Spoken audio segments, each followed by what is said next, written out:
ഇത് മാസ് മോട്ടോഴ്സിൽ നിന്നാണ്. Honda deo വണ്ടി ജനറൽ സർവീസായിട്ട് കയറ്റിയിട്ടുണ്ട്. അപ്പോൾ നമ്മൾ ഫസ്റ്റ് വണ്ടി ഒന്ന് ട്രയൽ അടിക്കുന്ന സമയത്ത് ഹാൻഡിൽ നല്ല രീതിയിൽ വെട്ടൽ കാണിക്കുന്നുണ്ടായിരുന്നു, നല്ല പാളിച്ച കാര്യങ്ങളൊക്കെ ഉണ്ടായിരുന്നു. പിന്നെ ബ്രേക്ക് ഒരല്പം കുറവ് അതൊക്കെ ഉണ്ടായിരുന്നു. അതൊക്കെയാണ് നമ്മൾ ഓടിച്ച് നോക്കുമ്പോൾ കിട്ടിയ കംപ്ലയിൻറ്റ് കേട്ടോ. നമ്മളതിൻ്റെ ബാക്ക് ബ്രേക്കിൻ്റെ ഭാഗം ചെക്ക് ചെയ്യാൻ വേണ്ടി അയച്ചിട്ടുണ്ട്. ബ്രേക്ക് ലൈനർ കമ്പനി ലൈനറാണ്, നമുക്കൊന്ന് ക്ലീൻ ചെയ്ത് കയറ്റിയിട്ടാൽ മതി. ബ്രേക്ക് ക്യാമ് ചെറിയൊരു ടൈറ്റ് കാണിച്ചു തുടങ്ങിയിട്ട് ഒന്ന് അഴിച്ച് ഗ്രീസ് ചെയ്തിടാം. പിന്നെ അതേപോലെ ബാക്കിലെ നമുക്കൊരു side right side indicator bulb പോയിട്ടുണ്ട്, അതൊന്ന് മാറ്റിയിടേണ്ടതാണ്. അത് നമുക്കൊന്ന് മാറ്റിയിട്ടേക്കാം.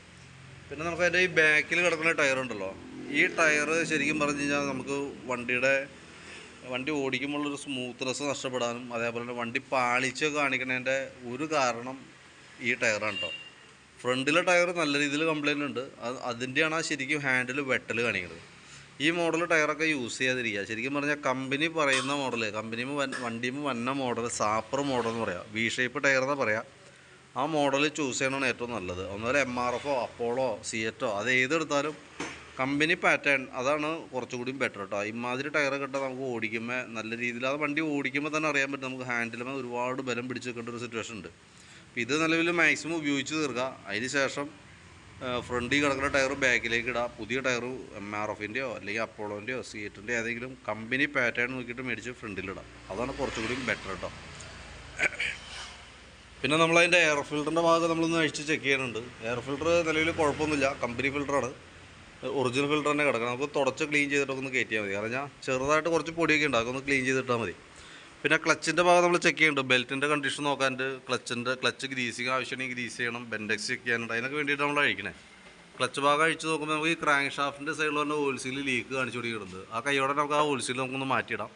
പിന്നെ അതിൻ്റെ variator body, boss drive, roller അടങ്ങുന്ന യൂണിറ്റാണ്. ഇതിൻ്റെയൊക്കെ തേയ്മാനമായാലും കണ്ടീഷനൊന്നും വേറെ കംപ്ലയിൻ്റ് ഒന്നും പറയാനില്ല, നോർമലാണ്. ബെൻഡെക്സിൻ്റെ പെർഫോമൻസും വർക്കിങ്ങും ഒക്കെ ചെക്ക് ചെയ്യുകയാണെങ്കിൽ ഓക്കെ തന്നെയാണ്, വേറെ പ്രോബ്ലം ഒന്നുമില്ല കേട്ടോ. ക്ലച്ച് യൂണിറ്റ് നമ്മൾ നോക്കണുണ്ട്, വർക്കിങ് വേറെ ടൈറ്റോ കാര്യങ്ങളൊന്നുമില്ല, നമ്മൾ ജസ്റ്റ് ഒന്ന് ഗ്രീസ് ചെയ്ത് റീസെറ്റ് ചെയ്യണുള്ളൂ, വേറെ കംപ്ലൈൻ്റ് ആയിട്ടൊന്നുമില്ല. ക്ലച്ച് ഔട്ടർ യൂണിറ്റ് ആയാലും ഒന്ന് പേപ്പർ ഇട്ടൊന്ന് പിടിച്ച് ക്ലീനാക്കി റീസെറ്റ് ചെയ്യാം. കിക്കർ വീലൊക്കെ ഒന്ന് അഴിച്ച് കൂട്ടത്തേക്കൂടെ ഗ്രീസ് ചെയ്തിടുന്നുണ്ട്.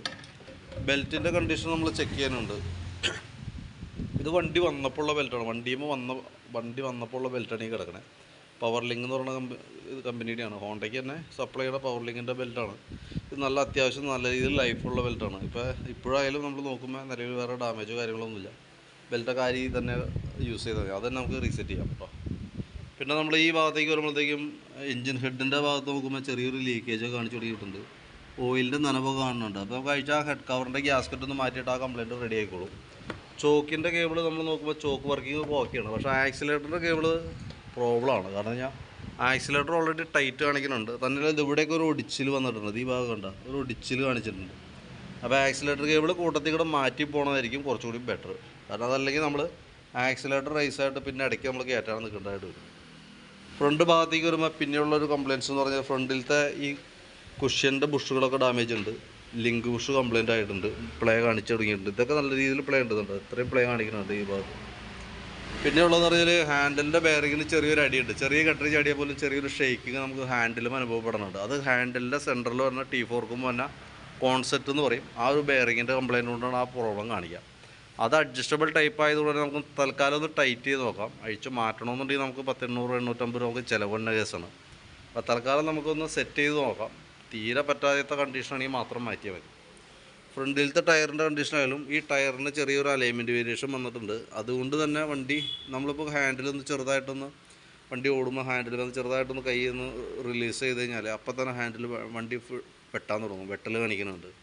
അത് ഫ്രണ്ട് അലൈൻമെൻറ്റിൽ ചെറിയൊരു വേരിയേഷൻ വന്നതാണ്. ഒന്നാമത് നമുക്ക് ബാക്ക് ടയറിൻ്റെ കണ്ടീഷൻ ആ മോഡലാണ്. അപ്പോൾ അതുകൊണ്ട് തന്നെ ഫ്രണ്ട് ടയറിലേക്ക് ലോഡ് വരും, അതിൻ്റേതായിട്ടുള്ള തേയ്മാനമാണത്. പരമാവധി ഉപയോഗിക്കുക. അതിനുശേഷം ഈ പറഞ്ഞ രീതികളെ പുതിയ ടയർ ഫ്രണ്ടിലേക്ക് യൂസ് ചെയ്യുക, ഫ്രണ്ടിൽ കിടക്കുന്ന ടയർ ബാക്കിലേക്ക് മാറ്റിയിടണം. നമുക്ക് വണ്ടിക്ക് പെട്ടെന്ന് ടയർ തീരാതെ കഴിഞ്ഞാൽ ബാക്ക് ടയറാണ് തീരുള്ളൂ. അപ്പോൾ ബാക്ക് ടയർ മാറ്റി പുതിയത് ബാക്കിലിടാതെ പുതിയ ടയർ ഫ്രണ്ടിലേക്ക് മാറ്റിയിടാം. ഫ്രണ്ടിൽ കിടക്കുന്ന ടയർ ഡിസ്കേ പാടി അങ്ങനെ തന്നെ അഴിച്ച് ബാക്കിലേക്ക് ഇടാം. അതാണ് അതിൻ്റെ ഒരു പരിഹാര മാർഗ്ഗമുള്ളൂ കേട്ടോ. ഹാൻഡിലിൽ വേറെ ബെൻഡോ കാര്യങ്ങളൊന്നും കാണുന്നില്ല. പ്രത്യക്ഷത്തിൽ പ്രോബ്ലംസ് ഇതാണ്. പിന്നെ എയറും കുറവായിട്ടാണ് കാണുന്നത്. ബാറ്ററിയുടെ ഭാഗം നമ്മൾ ചെക്ക് ചെയ്യുന്നുണ്ട്. 2024 മോഡൽ ബാറ്ററിയാണ്, പുതിയ ബാറ്ററിയാണ്. അതിൻ്റെ വോൾട്ട് കാര്യങ്ങളൊക്കെ നോക്കുമ്പോൾ ഓക്കെയാണ്, വേറെ പ്രോബ്ലം ഒന്നുമില്ല. 12.4 വരെ വന്നിട്ടുണ്ട്. പിന്നെ നമുക്ക് ഈ ഭാഗത്തേക്ക് വരുമ്പോഴത്തേക്ക് സെക്കൻഡറി ഫിൽറ്റർ യൂണിറ്റ് നമുക്കൊന്ന് ചേഞ്ച് ചെയ്താൽ അത്യാവശ്യം നല്ല രീതിയിൽ തന്നെ അഴുക്കായിട്ടുണ്ട്. സ്പാർക്ക് പ്ലഗ് ആയാലും ഒന്ന് ക്ലീൻ ചെയ്ത് കയറ്റിയിട്ടാൽ മതി, വേറെ കംപ്ലൈൻ്റ് ആയിട്ടൊന്നുമില്ല. പിന്നെ കൂട്ടത്തിക്കടെ എഞ്ചിൻ ഓയിൽ മാറുന്നുണ്ട്. ഇത്രയും കേസാണ് മെയിനായിട്ട് നമ്മൾ ചെയ്യണേ. ഇപ്പം നിലവിൽ നമുക്ക് ജനറൽ സർവീസ് ആയിട്ടുള്ള വർക്കുകളാണ് മെയിനായിട്ടുള്ളത്. പിന്നെ അതിനേക്കാളും ഒരു ആക്സിലേറ്റർ കേബിൾ മാറ്റാന്ന് പറഞ്ഞാൽ ജനറൽ സർവീസിൽ വന്നതല്ല, അതിന് പുറമെ വന്ന വർക്കാണ്. അതാണ് നമുക്ക് അഡീഷണൽ ആയിട്ട് വന്നത്. ബാക്കിയത്തെ ബുഷ് കാര്യങ്ങളൊക്കെ അതിൻ്റെ കൂട്ടത്തിക്കടൊക്കെ ചെയ്ത് പോകും, സർവീസിനകത്ത് ഉൾപ്പെട്ട് പൊക്കോളൂ. ക്രാങ്ക് ഷാഫ്റ്റിൻ്റെ സൈഡിലുള്ള ബെയറിങ്, ആ ഓയിൽ സീൽ, ബെയറിങ് അല്ല ഓയിൽ സീൽ അടക്കമുള്ള വർക്കുകൾ അതിനകത്ത് കഴിഞ്ഞ് പോയിക്കോളൂ.